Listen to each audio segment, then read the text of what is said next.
আপনি যাদের নিয়ে স্বপ্ন দেখেছিলেন, মনে করেছিলেন বিএনপি জাতীয় পার্টি এই বলাতে কেউ থাকবে না, আমি আমার মতো চলবো, আজকে দেখেন আল্লাহর তরফ থেকে গজব নাজিল হয়েছে। আওয়ামী লীগের 69-এর গণঅভ্যুত্থান নিয়ে আপনি গর্ব করে রাস্তায় বেরোতেন, তোফায়েল স্যার আজকে আপনি পলাতক। আপনার শত্রু বিএনপি না, আপনার শত্রু বাংলাদেশের মানুষ। এই আওয়ামী লীগ যাকে এখন মানুষ নব্বর রাজাকার ডাকে, যাদের হাতের রক্তের লাল দাগ, মাসুম শিশু থেকে আরম্ভ করে রিক্সাওয়ালা, ফেরিওয়ালা, দোকানদার, সাধারণ গৃহিণী, এমন কেউ আওয়ামী লীগের বুলেট থেকে রক্ষা পায় নাই।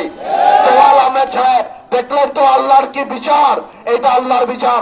আপনাকেও বলি, সারা জীবন যে অহংকার করেছেন, একে মামলা দেওয়া, ওকে মামলা দেওয়া, ওর বাড়ি থেকে উঠায় নিয়ে আসা, ওর জমি দখল করা, ওর লঞ্চের পারমিট বাতিল করা, একে এই করা, ওকে সেই করা, আজকে দেখলেন তো আল্লাহর খেলা। আপনার এই বয়সে আপনাকে বাংলাদেশের মানুষ